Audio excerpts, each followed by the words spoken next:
yang juga perlu dipastikan kehalalannya, seperti kosmetik, obat, kemudian barang gunaan dan lain-lain. Seperti itu, Bapak Ibu. Nah, di sini berdasarkan data yang ada, Indonesia itu memiliki 236 juta jiwa yang ada penduduknya di Indonesia, dan 70 sampai 90% itu adalah seorang muslim, di mana makanan minuman berdasarkan syariat Islam itu wajib mengkonsumsi makanan yang halal, terlebih lagi halalan dan toyiban. Nah, halal dan toyiban ini tidak bisa dipisahkan karena yang utama itu halal dan juga harus toyib, di mana eh, toyib ini diselenggarakan oleh BPOM, di mana dia memastikan bahwa makanannya aman, tidak berbahaya.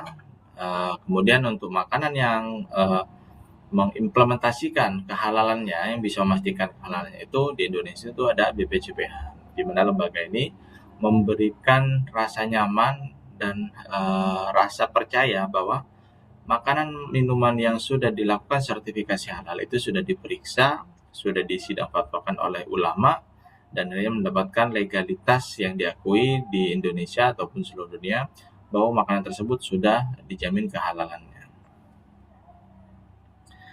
Nah, Bapak Ibu sekalian, di sini saya akan menceritakan terkait kisah atau cerita awal mengapa Indonesia itu mewajibkan sertifikasi halal. Jadi dulu di tahun 1976, Indonesia itu pernah ada isu atau permasalahan bahwa mereka itu kesulitan juga membedakan mana makanan yang halal dan mana makanan yang non halal. Dan di tahun 1976 itu Menteri Kesehatan akhirnya mengeluarkan peraturan atau mengeluarkan regulasi terkait pelabelan untuk produk non halal. Jadi di tahun 1976 itu Menteri Kesehatan itu membuatkan peraturan di mana produk yang mengandung non halal atau mengandung babi itu wajib menempelkan label non halal atau gambar babi.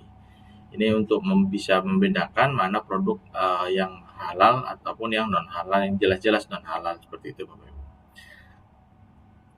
Kemudian selama beberapa puluh tahun ditemukan adanya kasus di tahun 1988 bahwa banyak produk yang akhirnya mensubstitusi beberapa bahan itu menjadi dan diganti menggunakan lemak dari hewan babi, seperti itu. Mulai dari makanan, kemudian beberapa produk lainnya, olahannya. Nah, itu sudah banyak ditemukan bahwa makanan yang mengandung lemak babi itu, menurut testimoni teman-teman yang mengkonsumsi makanan babi, itu lebih gurih dan lebih enak. Oleh karena itu, akhirnya ada kasus di mana ada pelaku usaha yang dia ngeklaim bahwa itu produknya halal, tetapi ternyata dia menggunakan bahan yang berasal dari hewan non halal. Nah, kemudian berdasarkan itu, di tahun 1 tahun setelahnya, di tahun 1989, kemudian para pendiri ini mendirikan lembaga sertifikasi halal non pemerintahan atau kita sebut sebagai NGO atau swasta. Ini ada lembaga LPPOM MUI. Nah, lembaga LPPOM MUI ini didirikan untuk melakukan sertifikasi halal. Hanya saja dulu sifatnya masih voluntary, belum wajib, jadi sunnah. Jadi kalau mau ada yang mau penjamin halalnya, silakan didaftarkan. Kalau tidak daftar juga tidak apa-apa. Tapi produk yang diperjualbelikan itu menjadi tidak jelas apakah halal ataupun non halal, karena banyak sekali pelaku usaha yang keliru menafsirkan bahwa yang penting produk itu tidak mengandung babi maka semuanya halal. Tidak begitu padahal. Bahkan hewan-hewan halal pun seperti sapi, kambing, ayam, mereka hewan halal, tetapi ketika mereka disembelih dengan yang cara tidak syar'i, maka bisa merubah status halal dari hewan halal tersebut menjadi akhirnya hewan non halal karena mungkin penyembelihannya kurang sempurna, ini jadi bangkai, mungkin ketika dipotong ayam disembelih belum mati, tahu-tahu langsung dimasukkan ke air panas agar lebih mudah mencabut bulunya dan lain-lain. Nah, hal itu yang kurang dipahami oleh masyarakat Indonesia. Nah, setelah adanya lembaga LPPOM MUI ini kurang lebih 30 tahun lebih mereka berkecimpung untuk melakukan sertifikasi halal yang sifatnya voluntary. Akhirnya di tahun 2014 terbit Undang-Undang Nomor 33 Tahun 2024 tentang kewajiban sertifikasi halal, di mana pemerintah itu berkewajiban untuk memastikan makanan minumannya itu harus halal, karena mayoritas masyarakat di Indonesia itu Muslim, maka pemerintah ngambil alih bahwa yang berhak menjaminkan keamanan dan kehalalannya makanan dan minuman yang dikonsumsi oleh rakyat Indonesia itu harus pemerintah. Nah, berdasarkan undang-undang ini, akhirnya dibentuklah BPJPH. Nah, BPJPH akhirnya lahir di tahun 2017, di mana BPJPH masih harus menyiapkan peraturan-peraturan, menyiapkan SDM yang mumpuni, bekerja sama dengan lembaga-lembaga yang lain untuk melakukan sertifikasi halal. Nah, setelah lahirnya BPJPH ini, kemudian ketika semua komponen sudah dipersiapkan dan sudah diterapkan, maka BPJPH memberlakukan bahwa perlu adanya penahapan untuk sertifikasi halal. Jadi perlu diberikan waktu agar pelaku usaha itu bertransisi atau memiliki waktu di mana yang awalnya voluntary belum wajib itu menjadi wajib gitu. Sembari pelan-pelan melakukan sosialisasi agar banyak pelaku usaha yang memahami bahwa makanan halal itu sangat penting. Jadi jangan sampai umat muslim mengkonsumsi makanan yang non halal. Nah, kemudian kalau yang non halal itu sudah pasti kita harus jauhi. Kemudian kalau makanan yang halal itu sudah diwajibkan bagi agama Muslim, agama Islam, bahwa kita hanya mengkonsumsi makanan halal. Nah, sedangkan yang disertifikasi halal ini yang sifatnya itu antara mau dikatakan halal nggak tahu, mau dikatakan non halal juga nggak tahu. Nah, dengan melakukan sertifikasi halal akhirnya ketahuan apakah produk yang diolah tersebut melalui sertifikasi halal ini dinyatakan halal atau tidak. Kalau tidak halal, bisa menerapkan tetap bisa melakukan penjualan ataupun peredaran produknya, tetapi kalau non halal diberikan keterangan tidak halal. Tetapi kalau misalkan produknya halal, ketika melakukan penjualan produk diberi label halal, seperti itu Pak Ibu. Nah, kemudian di tahun 2024 berdasarkan regulasi yang baru bahwa akhirnya BPJPH yang dulunya berada di bawah Kementerian Agama sekarang sudah terpisah dan menjadi lembaga setingkat kementerian yang awalnya itu bertanggung jawab kepada Menteri Agama, sekarang langsung bertanggung jawab kepada Presiden, karena dirasa tanggung jawab dan lingkup pekerjaannya cukup besar sehingga dipisahkan dari Kementerian Agama yang lingkupnya eselon 1. Nah, sekarang lingkup dari BPJPH ini sekelas menteri, seperti itu Bapak Ibu. Nah, BPJPH ini adalah lembaga pemerintah non-kementerian yang bertanggung jawab langsung kepada Presiden. Nah, sehingga BPJPH ini memiliki wewenang dalam menerbitkan dan mencabut sertifikat halal produk. Tetapi tidak hanya itu, BPJPH juga bekerja sama dengan lembaga-lembaga untuk bisa melakukan atau mengimplementasikan jaminan produk halal. Salah satunya ada lembaga pemeriksa halal, ada lembaga pendamping proses produk halal, ada lembaga halal luar negeri, ada komisi fatwa MUI dan komite fatwa produk halal. Kemudian ada lembaga pelaksana pelatihan JPH dan ada kementerian atau lembaga terkait lainnya. Nah, pada sesi pelatihan penilai halal ini salah satunya termasuk ke lembaga pelaksana pelatihan JPH. Nah, kenapa ini sangat penting Bapak Ibu sekalian? Karena BPJPH itu perlu dibantu dan perlu berkolaborasi dengan pihak-pihak yang memiliki kompetensi yang pas terkait melakukan sertifikasi halal, terkait melakukan pelatihan atau pengajaran agar menghasilkan SDM yang kompeten, dan yang lain-lain. Nah, salah satunya lembaga pelaksana pelatihan JPH ini bekerja sama dengan BPJPH agar bisa menciptakan SDM yang kompeten. Seperti itu. Di mana SDM tersebut nanti bisa memiliki peluang kerja, bisa menjadi penjamin halal di perusahaannya, dan menjadi garda terdepan terkait halal dan haram. Berikut adalah struktur organisasi dari Badan Penyelenggara Jaminan Produk Halal, Bapak Ibu sekalian, di mana struktur organisasi ini dikepalai oleh Bapak Ahmad Haikal Hasan atau biasa dipanggil Babe Haikal. Nah, BPJPH ini memiliki 4 unit eselon 1 yang dulu awalnya cuma BPJPH ini dipimpin oleh unit eselon 1. Dengan adanya reformasi regulasi BPJPH ini bahwa pimpinan BPJPH tingkat menteri, sehingga kepala BPJPH itu dibantu oleh 4 unit eselon 1, mulai dari sekretaris utama ada Bapak Muhammad Akil Irham, kemudian ada Deputi Bidang Kemitraan dan Standarisasi Halal Bapak Abdul Syakur, kemudian Deputi Bidang Registrasi dan Sertifikasi Halal Bapak Muhammad Slamet Burhanuddin, kemudian Deputi 3 Deputi Bidang Pembinaan dan Pengawasan Jaminan Produk Halal itu Bapak Juzaimi Aibidin. Tidak hanya 4 eselon 1 ini, tapi BPJPH juga memiliki 6 unit balai halal di provinsi dan 2 loka balai JPH di kabupaten kota. Ada yang dari Sumatera Utara, ada di Sumatera Barat, ada Lampung, Jawa Barat, Jawa Tengah, Jawa Timur. Ini adalah unit balai JPH di provinsi. Kemudian ada Kalimantan Selatan dan Maluku. Ini adalah loka atau unit penyelenggara jaminan produk halal yang ada di kabupaten kota.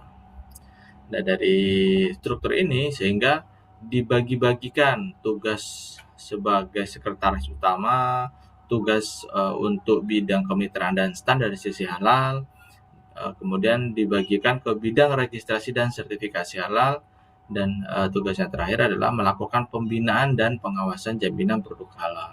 Nah, sekarang Bapak Ibu melakukan pelatihan ini, menyiapkan diri menjadi SDM yang kompeten dalam hal ini sebagai seorang profesi penyelih halal, agar bisa melakukan pendaftaran registrasi dan sertifikasi halal di Deputi 2. Jadi ketika nanti Bapak Ibu melakukan sertifikasi halal, langsung berhubungan dengan Deputi 2 Bapak Ibu. Nah, nanti Bapak Ibu setelah mendapatkan sertifikasi halal, nanti dipantau atau diawasi oleh Deputi 3, yakni bidang pembinaan dan pengawasan jaminan produk halal. Nah, jadi seluruh produk yang sudah bersertifikat halal itu diawasi oleh BPJPH, dalam hal ini Deputi 3 atau bidang pembinaan dan pengawasan jaminan produk halal.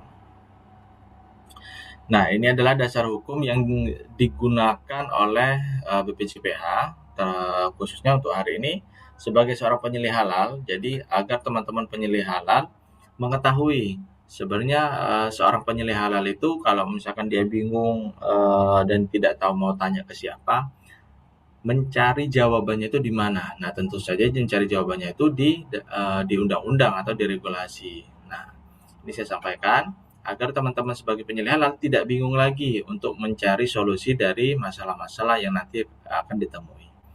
Yang pertama, teman-teman bisa melakukan pembelajaran menggunakan mempedomani undang-undang di Undang-Undang Nomor 33 Tahun 2014 tentang Jaminan Produk Halal.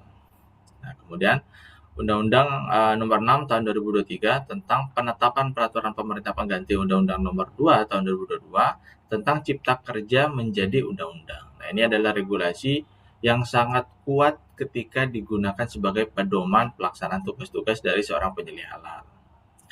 Namun tidak hanya dari regulasi undang-undang saja, ada peraturan Presiden Nomor 153 Tahun 2024 tentang struktur organisasi BPJPH. Ini regulasi yang menjelaskan ada nomenklatur baru terkait struktur BPJPH. Kemudian ada peraturan pemerintah Nomor 42 tahun 2024 tentang penyelenggaraan bidang jaminan produk halal. Nah, regulasi PP 42 tahun 2024 ini itu seringkali digunakan dan seringkali dijadikan sebagai acuan agar para penyelia halal itu bisa menemukan jawaban dari permasalahan-permasalahan yang dihadapinya terkait ketentuan dokumen, terkait kebijakan, dan yang lain-lain. Nah, kemudian ada selain peraturan pemerintah, ada peraturan atau keputusan menteri. Ini adalah regulasi yang dulu dikeluarkan ketika BPJP masih di bawah Kementerian Agama. Tetapi sampai saat ini masih berlaku karena belum ada peraturan penggantinya. Yang pertama ada keputusan Menteri Agama nomor 748 dan atau 944 yang terkait tentang jenis produk yang wajib bersertifikat halal. Jadi peraturan 748 dan 944 ini isinya sama, itu berisikan terkait list produk yang wajib bersertifikat halal. Kemudian ada keputusan Menteri Agama nomor 1360 tahun 2021. Ini tentang bahan yang dikecualikan dari kewajiban bersertifikat halal. Nah, dari regulasi KMA ini, jadi Bapak Ibu nanti kalau misalkan melakukan sertifikasi halal pada perusahaan itu kan ada kriteria SJPH yang kedua itu bahan. Kadang-kala sebagai seorang penyelia halal itu seringkali terjadi bahan ini kira-kira perlu disertifikasi halal nggak ya? Bahan ini kira-kira bahan halal tidak ya? Jadi masih ada keraguan karena memang bahan itu sangat banyak sekali. Jadi wajar saja kalau misalkan ada keraguan. Tetapi melalui pelatihan ini, Bapak Ibu tidak perlu bingung lagi. Kalau misalkan keraguan itu muncul, apakah bahan ini harus bersertifikat halal atau tidak, Bapak Ibu tinggal buka KMA 748 atau 944, atau bisa juga membuka KMA 1360. Nah, kalau misalkan bahan tersebut masuk di dalam list produk KMA 748 atau 944, berarti bahan tersebut wajib memiliki sertifikat halal sebagai pendukung bahannya. Tetapi kalau misalkan bahan yang Bapak Ibu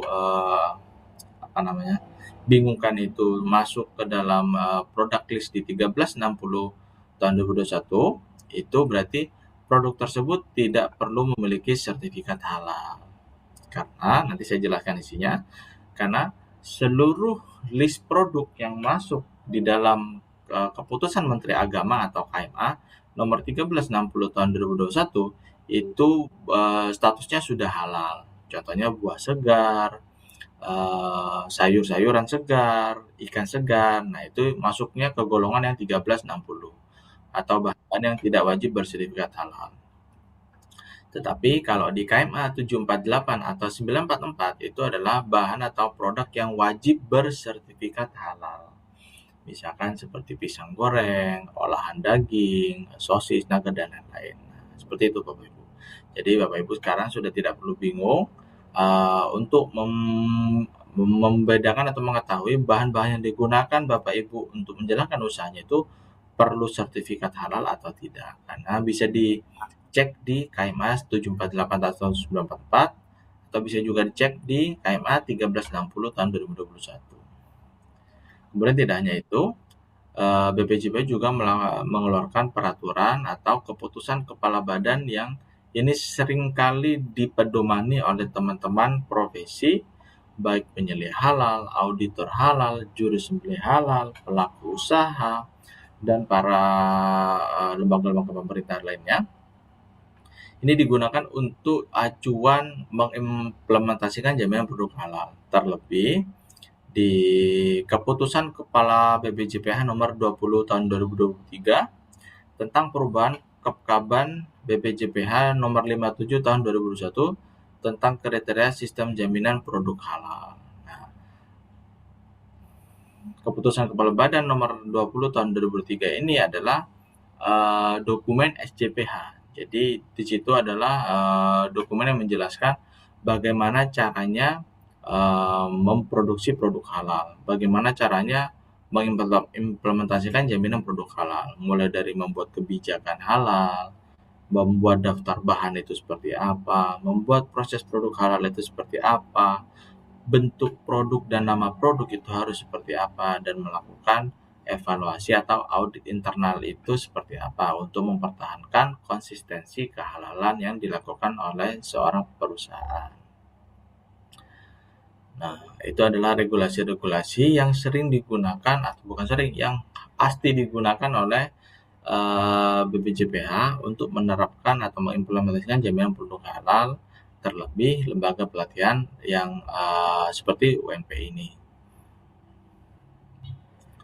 Kemudian Bapak Ibu, di Peraturan Menteri Agama Nomor 13 Tahun 2022, Bab 2 Pasal 3, bahwa pelatihan penyeliah halal dilaksanakan oleh, pertama ada BPJPH, yang kedua perguruan tinggi, yang ketiga ada lembaga pelatihan lain. Jadi Bapak Ibu, yang berhak atau yang bisa melaksanakan pelatihan penyeliah halal itu, yang pertama ada BPJPH, perguruan tinggi, dan lembaga pelatihan. Jadi pelatihan ini tidak serta-merta bisa dilakukan oleh siapa saja Bapak Ibu. Jadi harus hati-hati. Mungkin di luar sana banyak pelatihan-pelatihan yang pelatihan penyeliah halal yang lebih murah, mungkin bahkan ada yang gratis, tetapi bisa jadi sertifikat pelatihannya itu tidak diakui oleh BPJPH.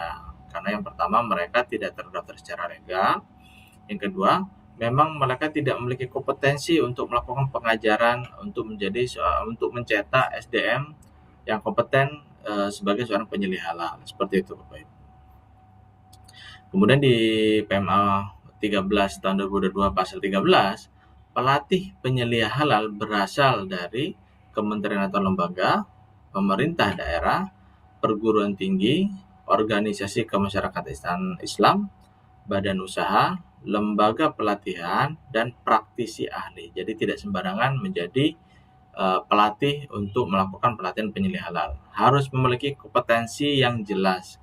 Jangan sampai tiba-tiba dia hanya merasa hafal SCPH, tiba-tiba melakukan pelatihan. Padahal dia tidak tahu asal muasal dari dokumen tersebut tercipta kenapa dan peruntukannya untuk apa. Dia hanya bisa menghafal. Seperti itu. Nah, ini saya akan jelaskan terkait KMA 748. Kurang lebih KMA 748 dan KMA 944 itu sama Bapak Ibu isinya. Dia menjelaskan dalam dokumennya itu terkait produk-produk yang wajib bersertifikat halal. Contohnya, jenis produknya, susu dan analognya, klasifikasi, rincian jenis produknya, susu fermentasi plain, susu fermentasi tanpa pemanasan, susu fermentasi dengan pemanasan, yogurt, kolostrum, kefir, dan lain-lain. Nah, itu adalah produk-produk susu yang wajib bersertifikat halal. Jadi nanti kalau misalkan Bapak Ibu bingung, Bapak Ibu lagi menjadi penyeliah halal di perusahaan yogurt misalkan, Bapak Ibu bingung, yogurt ini perlu sertifikasi halal tidak ya? Itu wajib. Jadi sangat perlu yogurt kultur lain dan lain-lain. Nah, bagaimana kalau misalkan minuman misalkan air mineral, air demineral, air minum embun, air soda, air minum pH tinggi, sari buah campur dan lain-lain. Nah, itu wajib bersertifikat halal. Jadi karena bersertifikat halal tentunya nanti akan dilakukan pemeriksaan halal. Mau dicek dari sumbernya, proses pengolahannya, proses pengemasannya, bentuk produknya, dan lain-lain. Seperti itu Bapak Ibu. Nah, selanjutnya ada contoh misalkan obat. Nah, obat ini meskipun obat tradisional, misalkan ini Bapak Ibu, jamu misalkan, mungkin jamu ada beras kencur, wedang, apalagi jamu ini, jamu singset dan lain-lain lah itu. Mungkin bahan-bahan yang digunakan itu memang bahan-bahan alami, tapi ketika sudah ada diolah itu bukan berarti dikristalkan, dijadikan bubuk. Nah, itu iya termasuk, tetapi bahkan pengolahan sederhana, misalkan kunyit yang digeprek, kemudian serai yang digeprek, kemudian kemiri yang dipotong-potong, lengkuas yang dipotong-potong. Nah, itu namanya pengolahan. Kenapa itu menjadi wajib? Karena kita tidak tahu yang digunakan buat ngegeprek, yang digunakan untuk memotong-motong jahe, lengkuas, dan lain-lain itu pisaunya bergantian dengan jamu atau bergantian dengan produk yang mengandung unsur hewani. Gantian pakai motong ayam, motong sapi, motong daging, motong sayur, motong tomat, motong herbal. Nah, kalau misalkan tidak bergantian sih aman.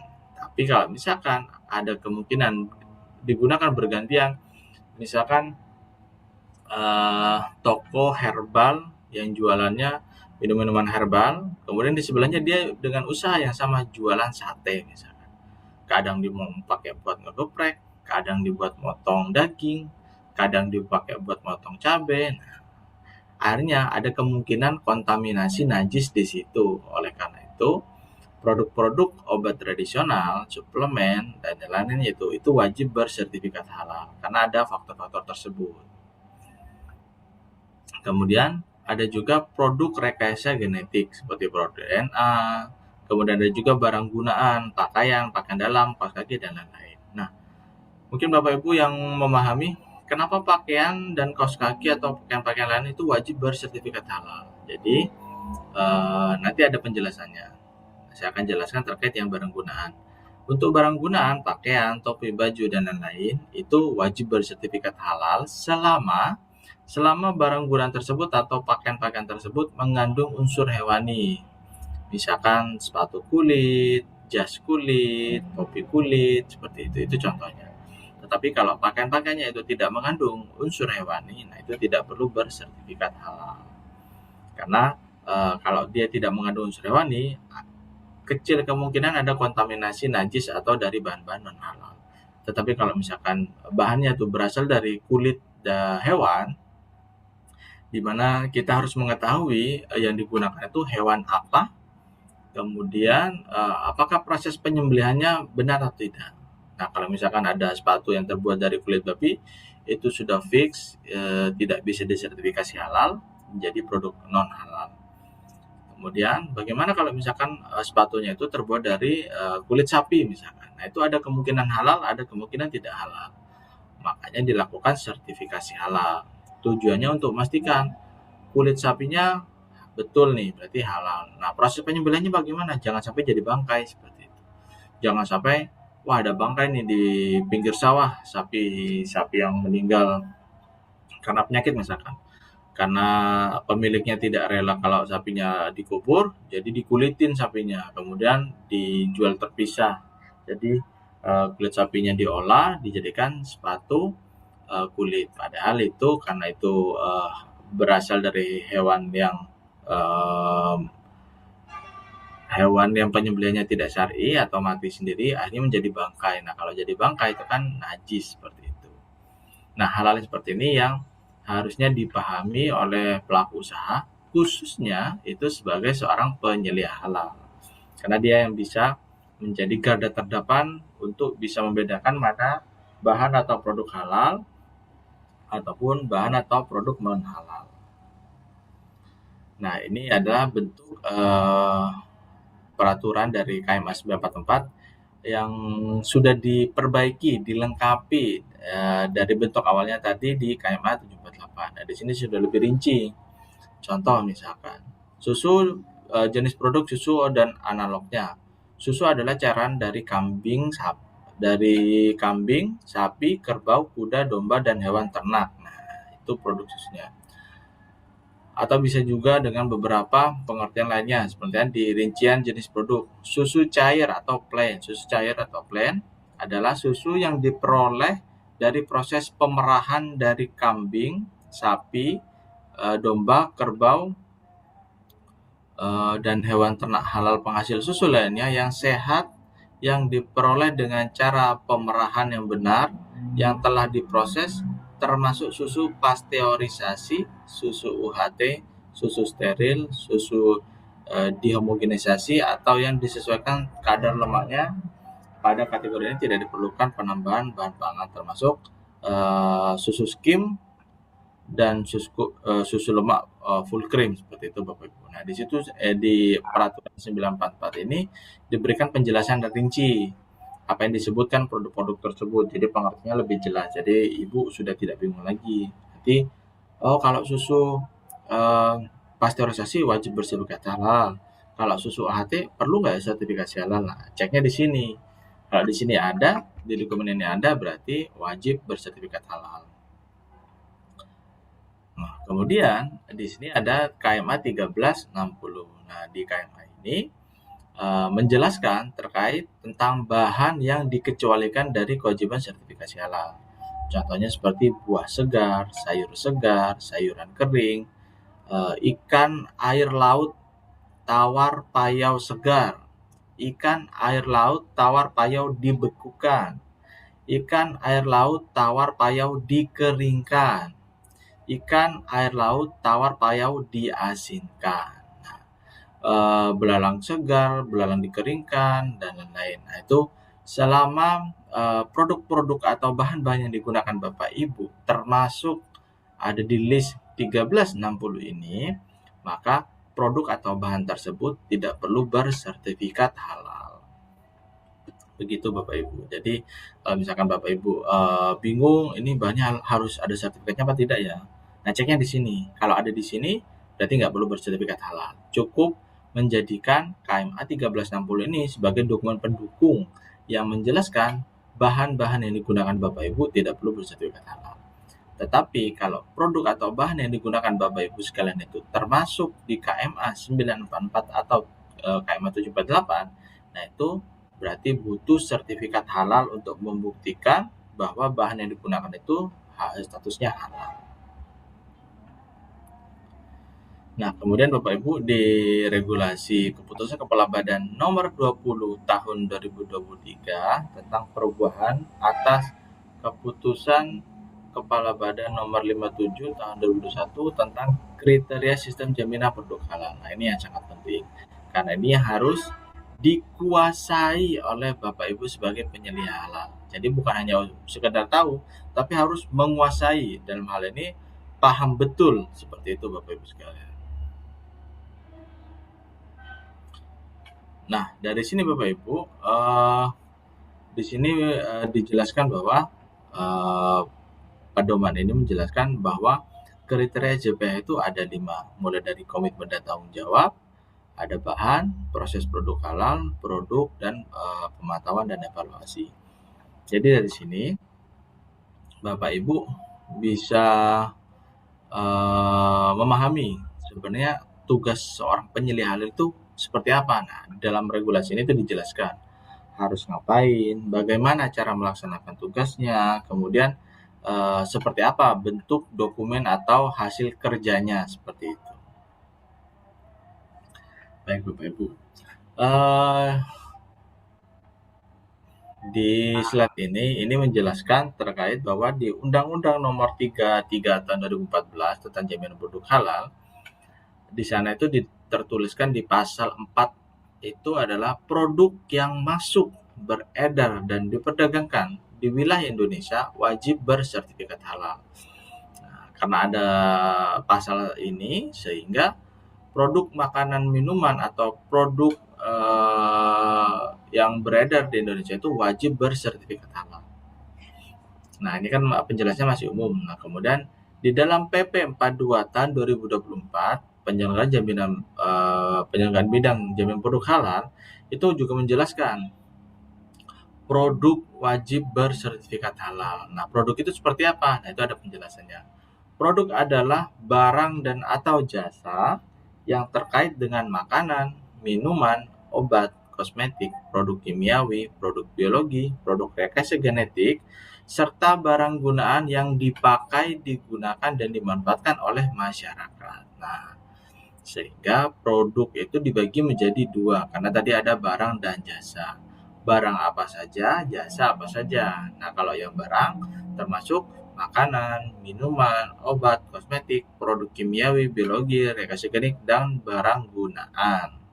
Sedangkan untuk jasa, ada jasa penyembelihan, pengolahan, penyimpanan, pengemasan, pendistribusian, penjualan, dan penyajian. Nah, jadi dari definisi produk itu sehingga terklasifikasikan, terkriteriakan bahwa produk dibedakan menjadi makanan minuman, ada barang, ada jasa. Nah, ini adalah 3 kategori produk. Ada produk halal, ada produk wajib halal, ada produk tidak wajib halal, ada produk tidak halal. Nah, kalau yang tidak halal contohnya babi, alkohol, dan lain-lain itu tidak bisa disertifikasi halal. Jadi kita disclaimer bahwa produk tersebut tidak halal atau non halal. Kemudian ada yang kategori produk tidak wajib halal seperti telur, sayuran, buah segar, ikan segar, dan lain-lain. Kenapa tidak wajib halal? Karena bahan-bahan tersebut atau produk-produk tersebut dari awal statusnya sudah halal, jadi tidak perlu disertifikasi halal. Nah, yang menjadi kategori ketiga itu adalah wajib halal. Nah, kenapa wajib halal? Karena produk-produk ini adalah kompilasi beberapa bahan yang dijadikan satu dengan metode pengolahan. Contohnya seperti restoran, pedagang kaki lima, dia menggunakan bahan-bahannya halal semua, tetapi proses pengolahannya, menggorengnya pakai minyak apa, apakah minyak sawit atau minyak lemak babi ataukah minyak hewani lainnya, misalkan pakai margarin kah, pakai mentega kah, apakah pakai bahan-bahan yang mengandung unsur hewani. Nah, kan kita tidak tahu. Kalau misalkan telur, sayur segar, itu kita pahami bahwa itu sudah halal dari awal, jadi tidak perlu bersertifikat halal. Kemudian babi, alkohol itu sudah dijelaskan di dalam syariat Islam, di Al-Quran, itu adalah produk tidak halal, jadi tidak perlu disertifikasi halal.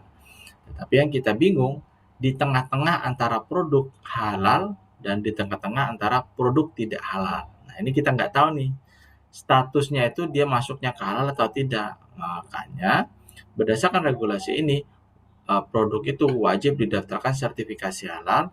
Tujuannya untuk memastikan bahwa produk yang disertifikasi halal itu jadi jelas statusnya.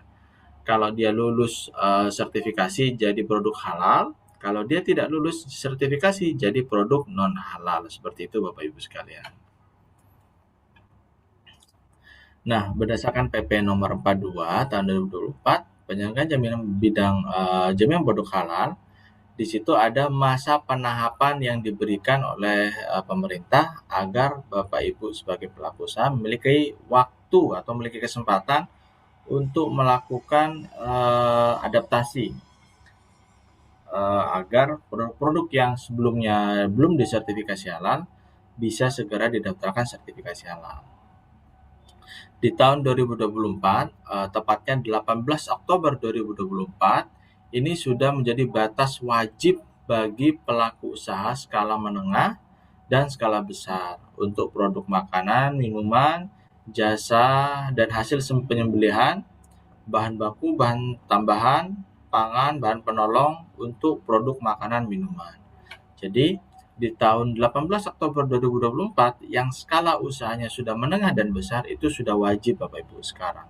Jadi kalau ada pelaku usaha yang skala usahanya menengah dan besar memiliki usaha makanan minuman dan belum bersertifikat halal, itu nantinya akan ditandai oleh BPJPH dan akan dikenakan sanksi.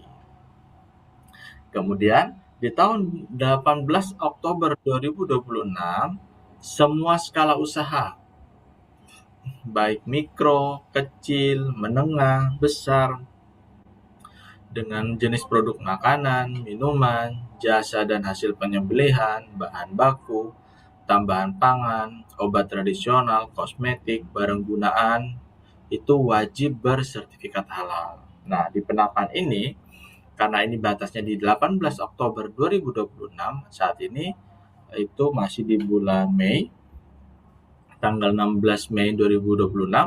Jadi ada beberapa bulan lagi, 4 atau 5 bulan lagi Bapak Ibu sekalian. Jadi Bapak Ibu memiliki kesempatan waktu tersebut yang 5 atau 6 bulan lagi segera melakukan sertifikasi halal pada produk-produk Bapak Ibu sekalian agar nanti tidak dikenai sanksi oleh BPJPH karena sudah melanggar dari batasan penahapan kewajiban sertifikasi halal. Nah, untuk tahun 2029 nanti akan diwajibkan, ini masih beberapa tahun lagi, untuk obat bebas dan obat bebas terbatas dan alat kesehatan kategori B. Nah, untuk di tahun 2023-4 itu untuk obat keras dikecualikan psikotropika dan alat kesehatan kategori C. Di tahun 2023-9 itu untuk produk biologi dan alat kesehatan kategori D. Nah, itu sudah ada penahapan-penahapannya Bapak Ibu sekalian. Jadi mohon diperhatikan agar Bapak Ibu sebagai penyelenggaraan halal benar-benar memahami batasan waktu terkait penahapan kewajiban sertifikat halal. Nah, sertifikasi halal itu ada dua skema. Yang pertama skema reguler, ada yang skema self declare. Nah, ini apa bedanya? Yang skema self declare itu gratis. Ada juga yang berbayar tapi tidak terlalu mahal. Tetapi kalau yang reguler ini biayanya lebih besar dari pengajuan self declare karena memang diaudit dan dilakukan pemeriksaan secara rinci karena memang produk-produknya itu sulit. Sedangkan yang pengajuan self declare itu produk-produk yang sederhana atau yang no risk. Kalau yang reguler itu high risk. Nah, di sini ada ketentuannya. Untuk pelaku usaha reguler itu skala usaha besar, menengah, kecil, dan mikro. Jadi seluruh skala usaha itu bisa masuk reguler. Yang bisa disertifikasi halal itu adalah barang dan jasa. Barang dan jasa seperti pengertiannya tadi ada makanan, minuman, obat, kosmetik, barang gunaan, produk biologi, rekayasa genetik, dan lain-lain. Dan ada jasa penyembelihan, pengolahan, penjualan, pendistribusian, dan penyajian, dan lain-lain. Kemudian yang melakukan pemeriksaan kepada pelaku usaha itu aktornya namanya auditor halal. Dia berada di bawah naungan lembaga pemeriksa halal atau LPH. Dan yang menetapkan sidang fatwanya itu adalah Komisi Fatwa MUI atau Komite Fatwa Produk Halal dengan durasi waktu 21 hari kerja. Itu adalah untuk ketentuan dari skema yang reguler. Kemudian ada juga skema yang self declare. Pengajuan sertifikasi self declare itu hanya diperuntukkan bagi pelaku usaha dengan skala usaha mikro dan kecil saja. Jadi memang UMKM saja Bapak Ibu. Kemudian produknya hanya bisa kategori makanan dan minuman. Jadi hanya bisa barang dan makanan minuman. Obat nggak bisa self declare. Barang gunaan tidak bisa self declare. Jasa apalagi seperti itu. Aktor pemeriksanya namanya pendamping PPH atau pendamping proses produk halal atau kerapnya dipanggil P3H. Kemudian penetapan fatwa halalnya itu dilakukan oleh Komite Fatwa Produk Halal dengan durasi waktu pengurusan sertifikasi halal 12 hari kerja. Jadi ada perbedaan Bapak Ibu sekalian. Yang self declare itu untuk pelaku usaha mikro kecil, sedangkan yang reguler itu untuk semua skala usaha. Nah, ini kurang lebih pembedanya. Nah, kemudian Bapak Ibu, setelah Bapak Ibu mengetahui terkait pedoman, juga bagaimana cara implementasinya, ketentuannya, dan lain-lain, Bapak Ibu juga harus tahu, ini hal kecil tapi sering diremehkan, bahwa pengajuan sertifikasi halal itu hanya bisa dilakukan di SiHalal atau di link ptsp.halal.co.id. Ada beberapa pelaku usaha atau customer kalau datang ke BPJPH, dia mengeluhkan, saya tertipu oleh SiHalal seperti itu. Saya tertipu karena saya sudah bayar tapi tidak dilanjutkan auditnya dan tidak ada kabar lainnya. Seperti itu. Setelah kita cek, kita cross check di bagian mananya mereka tertipu, ternyata ada web penipuan yang dia mengatasnamakan BPJPH, linknya mirip tetapi hanya berbeda sedikit. Nah, karena pelaku usaha tersebut kurang waspada, jadi dia memahaminya itu adalah website resmi dari BPJPH. Nah, kalau website resmi BPJPH itu adalah ptsp.halal.go.id. Nah, ini menandakan dari Indonesia. Sedangkan kasus-kasus penipuan biasanya menggunakan ptsp.halal.go.com. Nah, kadang ada sihalal.com. Nah, itu berbahaya Bapak Ibu. Nah, untuk pengajuan sertifikasi halal yang dilakukan oleh BPJPH itu ptsp.halal.go.id. Nah, ini kriteria self declare seperti yang saya sampaikan tadi. Dan kemudian jadi pengajuan sertifikasi halal Chef Declare itu kan gratis Bapak Ibu karena menggunakan anggaran dari BPJPH. Jadi sebenarnya kan mungkin gratisnya bagi pelaku usaha, tetapi bukan berarti tidak ada biaya. Tetap ada biayanya, tetapi biaya tersebut ditanggung oleh BPJPH. Namun karena anggarannya juga terbatas, tidak akan selalu ada setiap tahun ataupun tiap bulan, tiap hari, dan lain-lain. Jadi setiap tahun dari Kementerian Keuangan menggelontorkan dana agar anggaran tersebut digunakan untuk membantu pelaku usaha UMKM. Hanya saja kuotanya terbatas, kurang lebih ada 1 juta kuota. Di mana kuota ini itu diperebutkan oleh seluruh rakyat Indonesia yang mau memiliki sertifikasi halal produknya. Jadi siapa cepat dia dapat. Nah, seperti itu akhirnya. Jadi terkadang ada kalanya bahwa kuota itu belum sampai 1 tahun habis. Jadi di bulan Mei misalkan kuotanya sudah habis. Nah, sedangkan masih banyak pelaku usaha lain yang menginginkan sertifikasi halal gratis. Nah, karena BPJP hanya diberikan sejumlah anggaran tertentu, sehingga untuk mendapatkan kuota Chef Declare ini itu menunggu tahun depan, menunggu tahun anggaran baru seperti itu.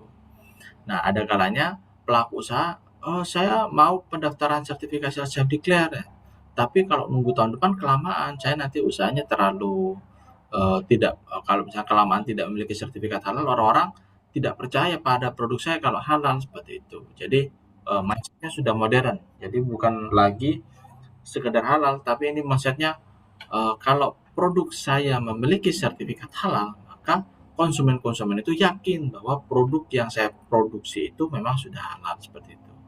Nah, karena banyak sekali pelaku usaha ini tidak ingin menunggu kan terlalu lama dalam waktu 6 bulan 4 bulan itu kalau emonnya sudah hilang Bapak Ibu, wah itu selesai usahanya. Sehingga berdasarkan aduan-aduan sebanyak itu, BPJP akhirnya membuat alur proses sertifikasi halal pernyataan pelaku usaha Chef Declare yang dibiayai oleh pelaku usaha sendiri.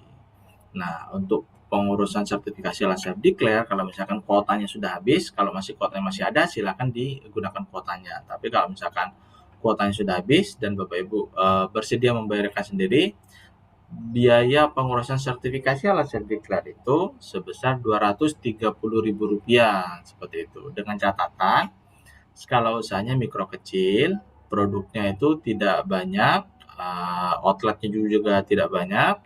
Kemudian tidak banyak itu artinya cuma satu. Kalau produk itu maksimal 10 varian, kecuali bukan restoran kedai, kafe dan lain-lain itu bisa sampai 30 produk saja. Tapi kalau Bapak Ibu adalah pelaku usaha mikro kecil, tapi produknya itu 200 varian, itu nggak bisa Chef Declare.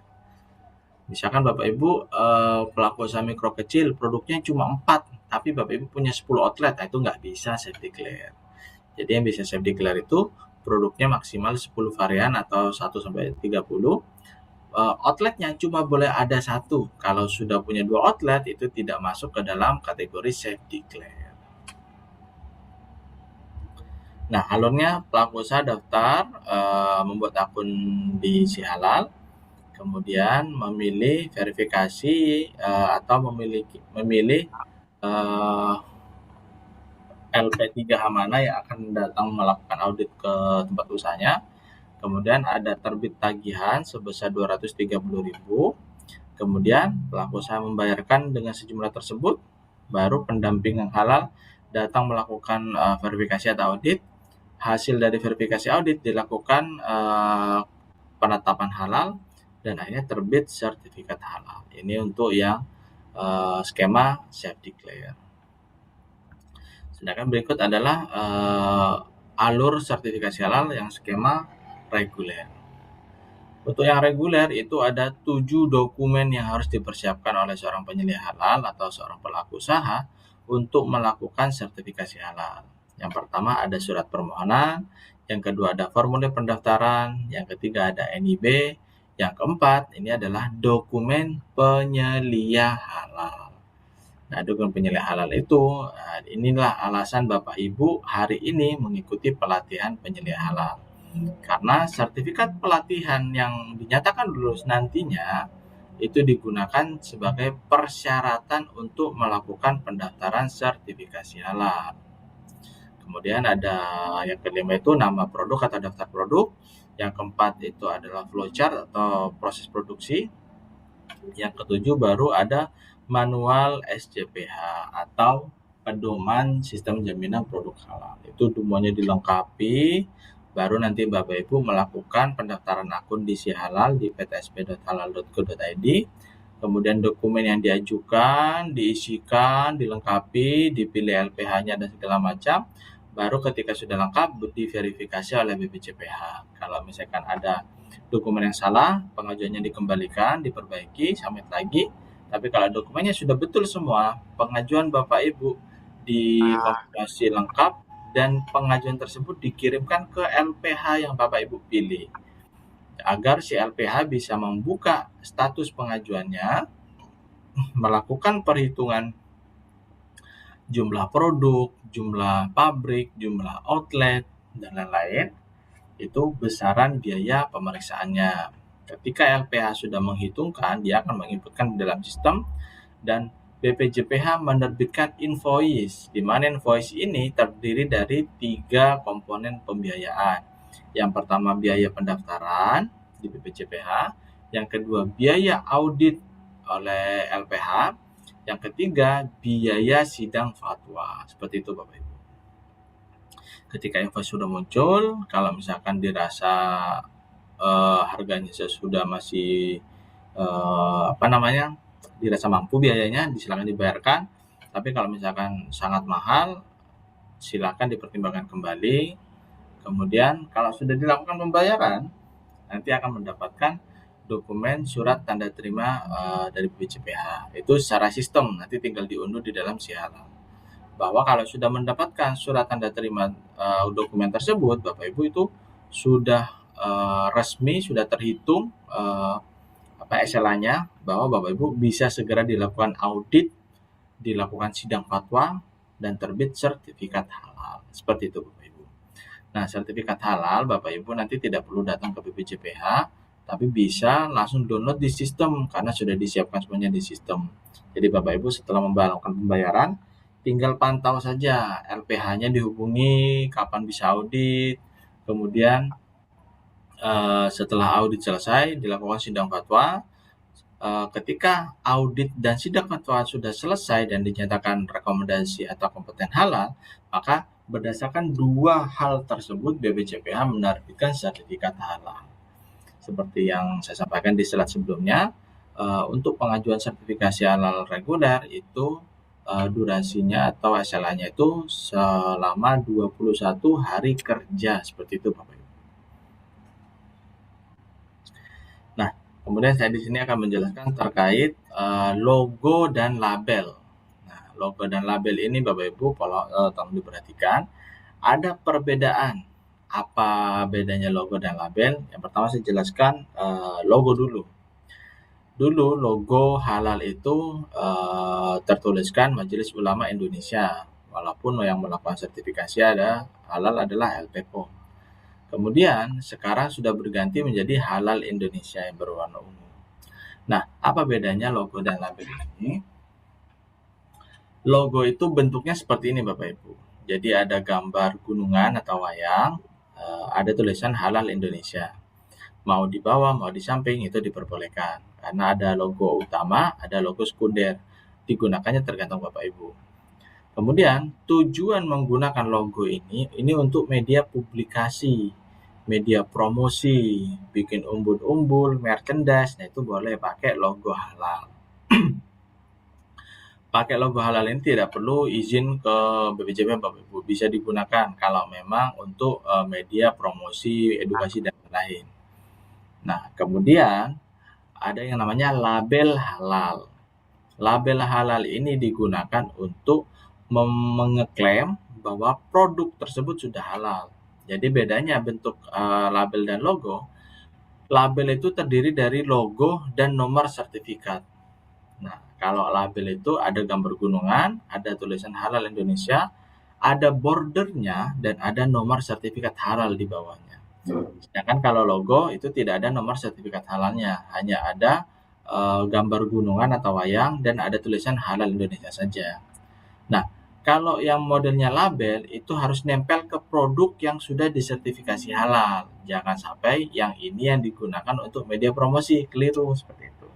Karena yang bentuknya begini itu adalah memberikan atau ngeklaim bahwa produk tersebut halal. Jadi kalau misalkan tiba-tiba Bapak Ibu menempelkan klaim ini ke restoran tapi tidak ada nomor sertifikat halalnya, nah itu salah. Itu melanggar aturan penempelan label halal. Kemudian bikin PPT pakainya yang ini, nah itu salah juga karena dia menganggap bahwa PPT tersebut halal, ngeklaimnya begitu. Kalau misalkan media promosi itu pakainya yang logo halal, yang tidak ada kotaknya, yang tidak ada garis bordernya, gitu, yang tidak ada nomor sertifikat halalnya. Nah, warna label yang digunakan bolehnya 3 saja, hitam, putih, atau ungu seperti itu Bapak Ibu. Bapak Ibu yang boleh menentukan. Saya lebih suka yang hitam, silakan. Saya lebih suka yang putih, silakan. Selama di kemasan bisa terlihat jelas. Jangan sampai kemasannya hitam pakai label halalnya yang hitam. Kemasannya ungu pakai label halalnya ungu, jadi tidak terlihat. Kalau misalkan kemasannya berwarna kuning, bisa pakai ungu, bisa pakai hitam, itu bisa. Kalau misalkan warna kemasannya gelap, itu bisa pakai yang putih. Kalau misalkan ungu dan hitam tidak terlihat. Nah, pencantuman label halal itu juga ada pengecualiannya Bapak Ibu. Kalau produk sudah bersertifikat halal itu wajib mencantumkan label halal, kecuali produknya terlalu kecil, misalkan seperti pensil alis, apalagi permen-permen kecil yang kemasannya kecil-kecil, ya itu tidak perlu mencantumkan label halal di kemasan tersebut. Tapi mencantumkannya di kemasan yang lebih besar, bisa kemasan sekunder, bisa kemasan tersier dan lain-lain. Kalau memang kemasan primernya itu terlalu kecil. Dikecualikan juga pencantuman label halal itu kalau misalkan dia itu barang curah, misalkan tepung curah misalkan. Padahal tepung curahnya sudah halal, nah itu tidak perlu dicantumkan di kemasannya karena produknya curah. Atau dikecualikan produk yang dijual dan dikemas secara langsung di hadapan pembeli dalam jumlah kecil, misalkan beli pentol, cilok, dan lain-lain. Nah, itu yang ditempelkan bukan di plastik kecil-kecilnya, tapi yang ditempelkan boleh di gerobaknya untuk bisa menjelaskan bahwa produk tersebut sudah bersertifikat halal. Nah, kemudian saya akan jelaskan terkait penyelih halal, Bapak Ibu. Di pasal 42 tahun 2024, pasal 50,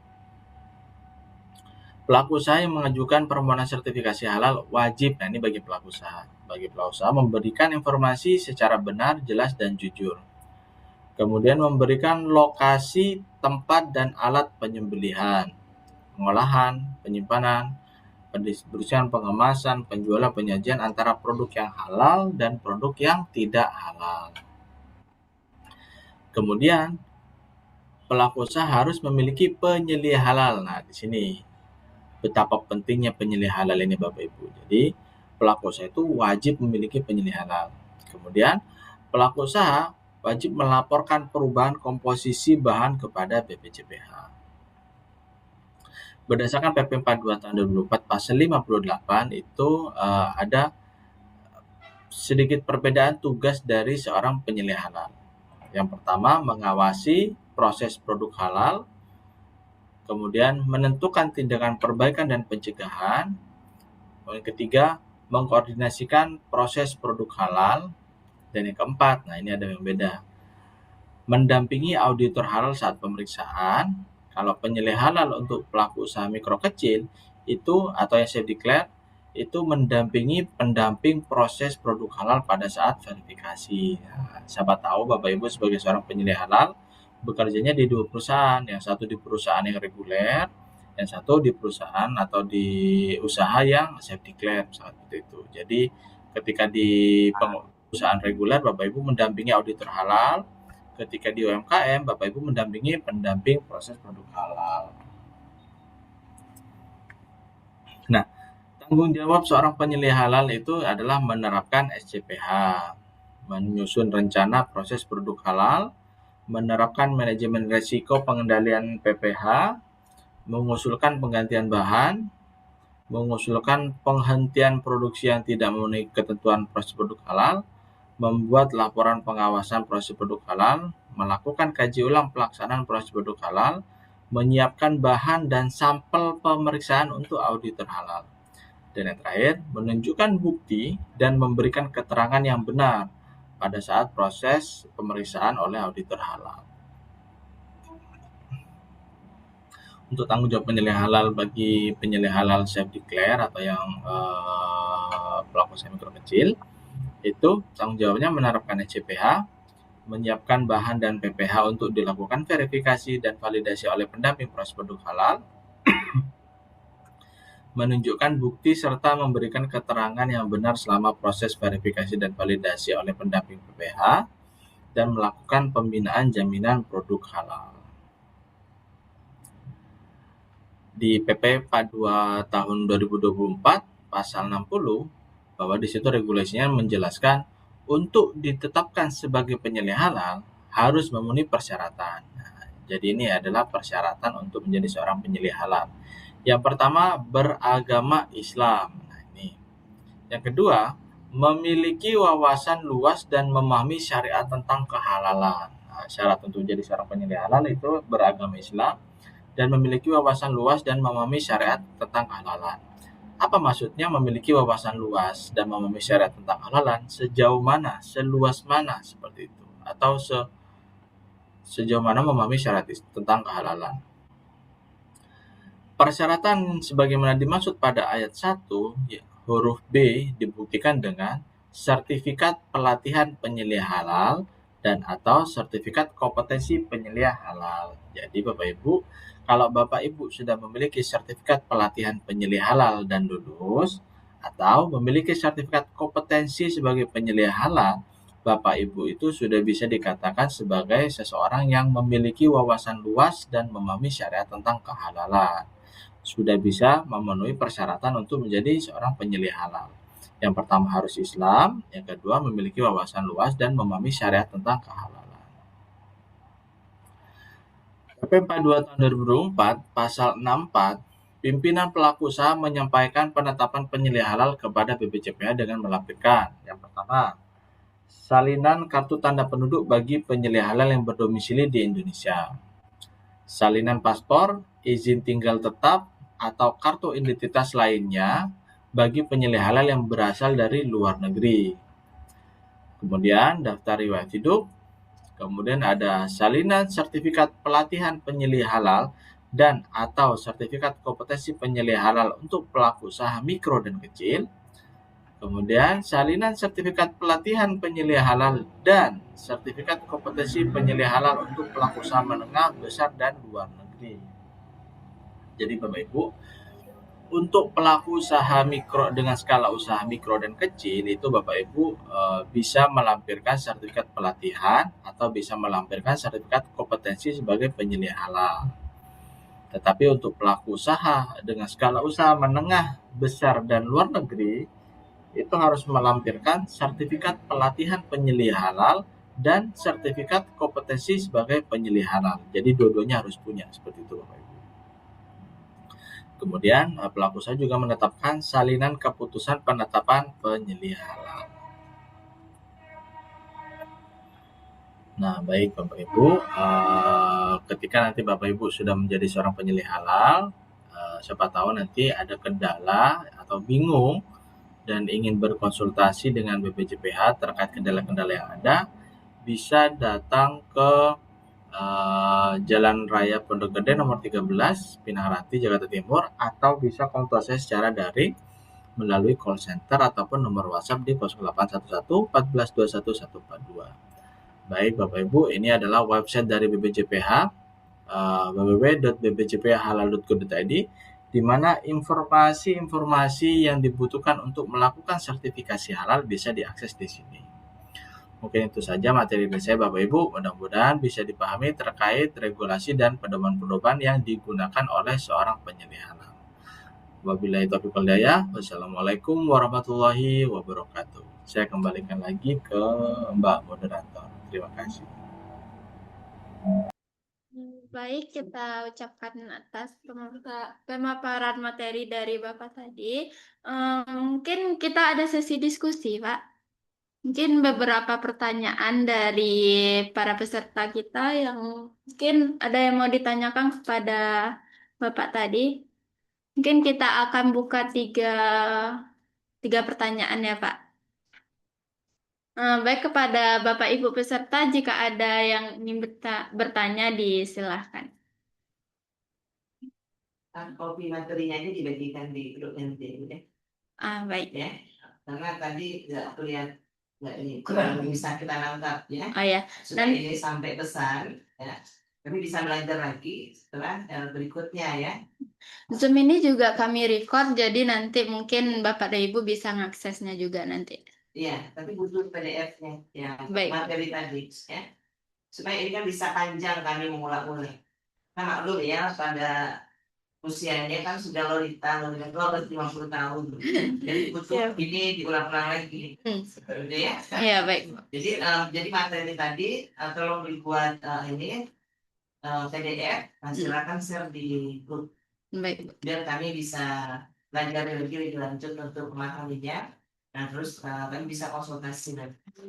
Baik. Gitu. Terus sekarang dari apa yang disampaikan, ya komunikasi baru satu arah. Jadi tidak apa ya namanya tidak. Jadi karena apa ya PowerPoint-nya itu terlalu kecil tulisannya. Saya baru menyimaknya tadi, saya minta link Zoom di grup, baru terbaca gitu ya. Jadi saran saja untuk materi ini supaya bagus sampai kepada ini yang peserta pelatihan. Materi itu per apa ya namanya? Per PowerPoint-nya itu satu-satu, misalnya A itu satu PowerPoint. Ya maklum tulisan itu harus jelas gitu. Nah, jadi disampaikan terus ditangkap itu bisa nggak minimal. Nah, kalau itu kan ya maaf karena terkesannya membaca. Kalau gitu mending juga jadi grup kami bisa baca juga setelah pelatihan ini sekali lagi maaf itu saja. Baik, Bu. Ya, jadi mau ditanya pun apa gitu kan. Kita juga baru terjun di dalam pelatihan ini. Cuman kalau saya mungkin beda dengan yang lain ya. Saya bukan di bagian kafe maupun makanan, saya lebih ke apa ya, pusat cuci piring. Nah itu seperti apa proses ininya ya, teknisnya seperti apa itu? Pada pusat cuci piring bukan untuk makan, tapi ini alat untuk mencuci apa ya, peralatan yang untuk makan. Nah itu seperti apa? Biasa. Itu. Iya. Karena kita ini ya pabrikan yang izin Bapak, pertanyaan dari Ibu kita tadi ada terdengar, Pak? Kurang jelas, Mbak. Saya izin mengulang ya, Pak. Boleh, silakan. Jadi gini, ibunya ini tadi kan dari perusahaan pencuci piring, kata ibunya. Terus ibu tuh mau lebih jelas lagi kalau di bidang di perusahaannya dia ini, nanti dia fokusnya kan ke alat-alat cuci piring. Jadi mau yang lebih detail lagi gimana bahan bakunya atau apa-apanya tentang itu, Pak. Baik. Pertanyaan begitu. Jadi Mbak, saya simpulkan ya Mbak ya. Jadi Ibu ini usahanya itu membuat sabun cuci piring, betul? Bukan. Bukan. Bikin sabunnya, Bu. Oh iya, bikin sabunnya. Betul ya, baik, bikin sabun ya. Produk sabun ini kan termasuk ke dalam produk PKRT atau bisa masuk juga ke produk kosmetik tergantung bentuk sabunnya. Tapi kalau untuk sabun cuci piring itu masuknya ke PKRT. Nah, itu ada di Keputusan Menteri Agama nomor 944 atau di Keputusan Menteri Agama nomor 748 di mana produk tersebut wajib bersertifikat halal. Nah, yang dilakukan sertifikasi halal itu adalah pembuatan sabunnya. Kemudian bahan-bahannya itu apa saja, cleaning agentnya seperti apa, apakah ada penambahan senyawa lain selain cleaning agent, mungkin aroma, fragran, aroma jeruk nipis, aroma lemon, dan lain-lain. Nah, kita kan nggak pernah tahu dari penyusun dari fragrance itu apakah berasal dari bahan halal atau tidak, seperti itu. Nah, kalau pengurusannya seperti apa? bahan-bahan tersebut tentunya ibu sendiri yang bisa memahami bahan persis penyusun sabun cucinya itu apa. Yang jelas kalau sabun cuci itu biasanya ada cleaning agent-nya dan ada bahan-bahan lain yang digunakan untuk memberikan sensasi pada produk tersebut yang membersihkan, memberikan aroma, memberikan warna pada produknya agar menarik dan lain-lain. Kemudian produk tersebut ketika ketika bahan tersebut sudah dirasa halal semua, karena produk tersebut ada proses pencampuran produk, mungkin ada pemanasan atau ada apa lagi, cleaning agent, pencampuran bahan-bahan. Nah, di situ jadi titik kritis, apakah bahan-bahannya sudah halal, apakah proses penggabungan bahan-bahan tersebut menjadi sabun cuci piring itu sudah benar, dalam artian dalam proses pencampurannya tidak ada kontaminasi najis, kemudian dalam proses pencampurannya tidak ada hal-hal yang menyimpang atau berasal dari bahan-bahan yang non halal. Jadi ketika bahan-bahannya sudah disusun dalam daftar bahan dan halal semua, harusnya tidak ada masalah yang terlalu dikhawatirkan atau kemungkinan besar produknya akan menjadi halal dan kemungkinan kecil sekali produk tersebut tidak jadi halal karena bahan-bahan dari awalnya sudah halal semua dan proses pencampuran atau pembuatan produknya juga terbilang sederhana, tidak terlalu rumit seperti pembuatan produk-produk yang lain seperti itu. Mungkin bisa diperjelas lagi Mbak, tidak pahamnya di bagian mananya seperti itu dalam proses sertifikasi halal. Ibu bagaimana, Bu? Nah, terus bapaknya kan nanya, kayak mungkin ibu bisa memperjelas lagi di bagian mananya ibu yang masih kurang pahamnya gitu. Yang barusan dijelaskan, barusan.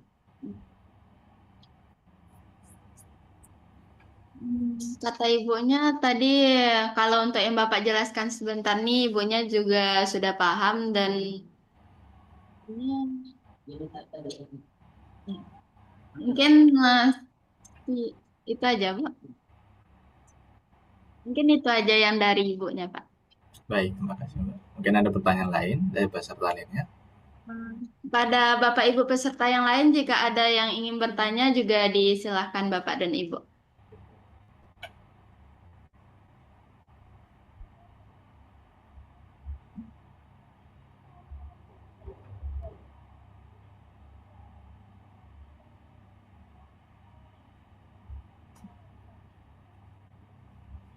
Nah, ya Kak, yang tadi Bapak bilang tentang subsidi tentang biaya untuk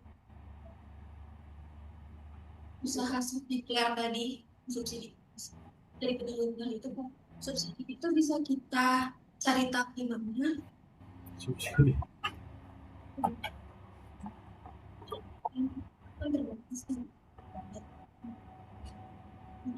Kita bisa cek untuk bisa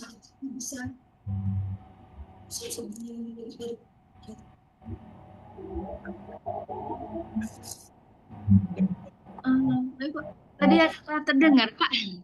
Tidak terdengar, Mbak. Enggak. Mana orang yang mau nanya? Oh ya, begini tadi Bapak Aulia bilang tadi itu ada subsidi untuk usaha yang self declare lah untuk yang kecil. Jadi untuk subsidi dari pemerintah ini kami bisa akses di mana Pak, melihat kuotanya atau bisa lewat web apa gitu untuk tahu kuotanya masih tersedia atau sudah nggak ada lagi. Baik, Ibu. Baik, terima kasih Ibu pertanyaannya.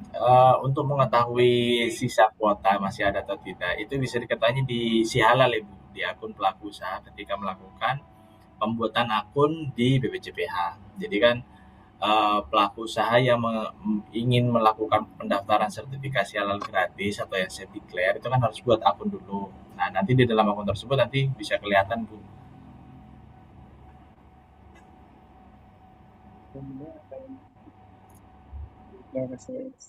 Udah.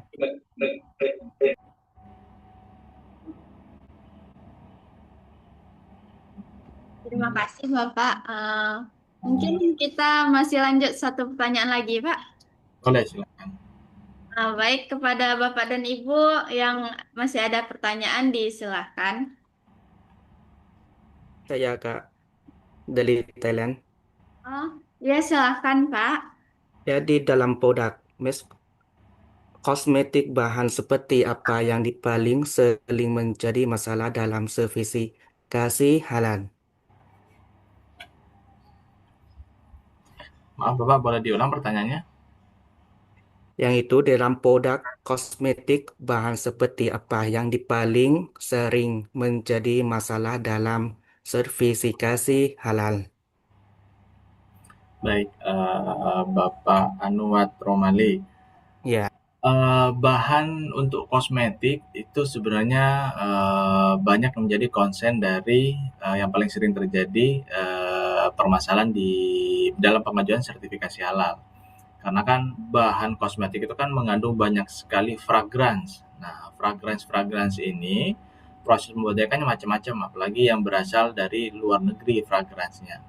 Pembuatannya bisa menggunakan enzim, bisa menggunakan bahan-bahan lain, bisa menggunakan bahkan menggunakan bahan-bahan non halal. Nah, yang seperti ini yang seringkali atau kerap kali terjadi di jadi permasalahan. Ada pembuatan kosmetik di mana fragrance atau aroma itu berasal dari senyawa non halal karena mereka di sana adanya non halal tersebut bahannya seperti itu. Nah, dari bahan-bahan tersebut ketika masuk ke Indonesia tentunya ada pelaku usaha yang mengajukan sertifikasi halal pada fragrance-nya itu untuk kosmetik khususnya itu dilakukan audit dan tidak hanya audit tapi dilakukan uji lab, dites DNA. Apakah di dalam fragrance tersebut ketika dilakukan tes DNA ada unsur DNA hewani atau tidak. Terlebih kalau misalkan ditemukan ada DNA babi, nah itu berarti tidak bisa dilakukan sertifikasi halal. Seperti itu, Bapak. oke Pak, terima kasih. Sama-sama, Bapak.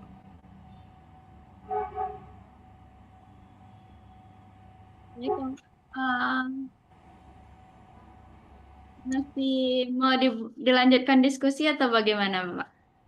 Saya terserah dari Mbaknya. Waktu kita sampai 10:30 tadi, Pak.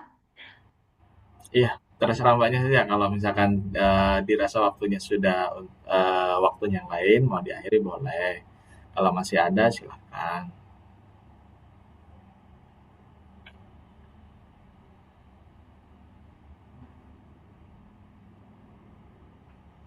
Bapak dan Ibu masih ada yang mau bertanya? Boleh Pak, masih ada ternyata Pak. Boleh Boleh, Pak? silakan. Silakan Pak. Bentar Pak. Boleh soalnya nggak terdengar dan.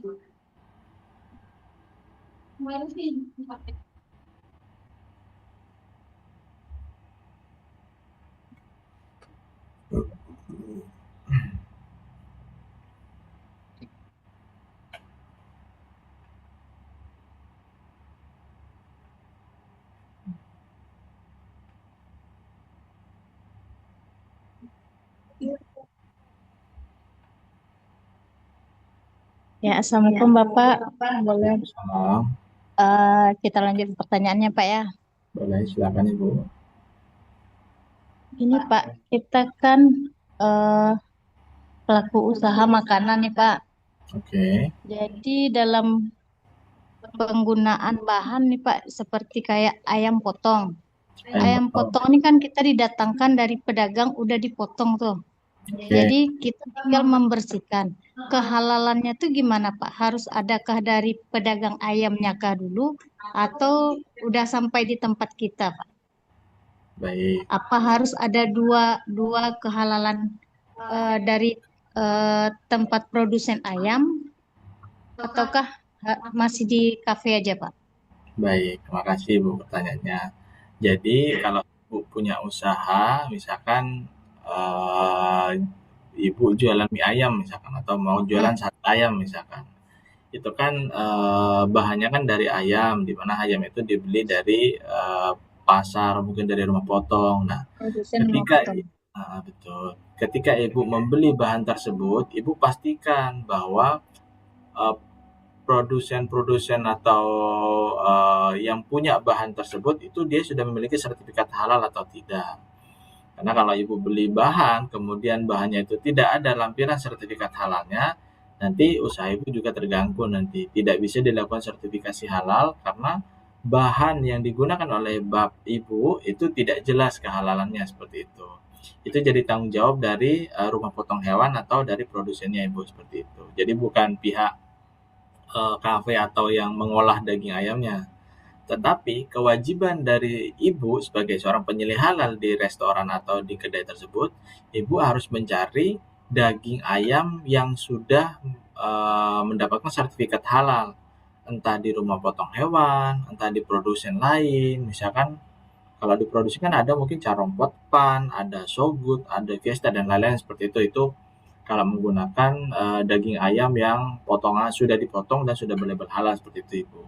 Tapi kalau ibu belinya di pasar, kalau beli di pasar kemungkinan besar masih belum banyak orang-orang pasar itu yang memahami pentingnya sertifikat halal. Jadi mereka yang penting potong terus dijual. Padahal di situ besar kemungkinan juga bahwa proses pemotongannya itu tidak syariah. Seperti itu Ibu. Jadi kalau Ibu tanyanya kewajiban siapa? Itu kewajiban dari produsen untuk melakukan sertifikasi halal tempat pemotongannya seperti itu. Tapi kewajiban ibu sebagai pelaku usaha, ibu harus mencari untuk mendapatkan daging yang sudah bersertifikat halal statusnya. Karena itu akan digunakan atau diolah untuk produk selanjutnya seperti itu ibu.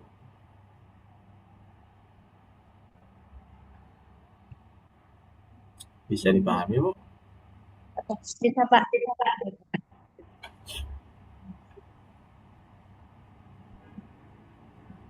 Baik, Bapak, mungkin sekian untuk materi kita pada hari ini. Baik. Kami ucapkan sangat-sangat terima kasih kepada Bapak atas paparan materinya. Dan juga semoga materi yang dipaparkan tadi itu menjadi materi yang akan bermanfaat untuk Bapak dan Ibu ke depannya. Sekali lagi terima kasih kepada Bapak. Terima kasih. Sama-sama Mbak.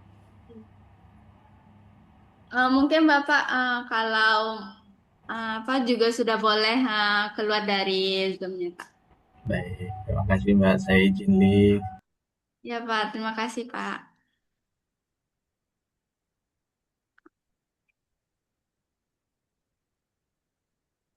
Mungkin untuk acara kita selanjutnya, Bapak dan Ibu sekalian, kita rehat dulu sebentar. Mungkin yang sudah memiliki snacknya silahkan dimakan dan juga minumnya. Eh, Nanti acara kita lanjutkan setelah 10 menit lagi.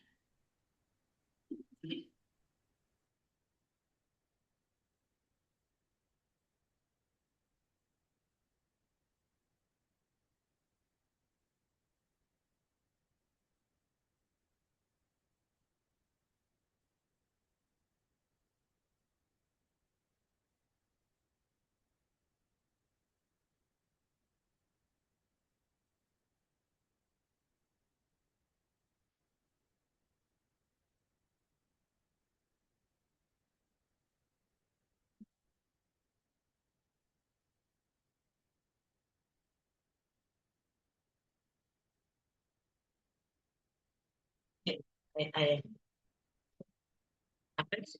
Kafe ya.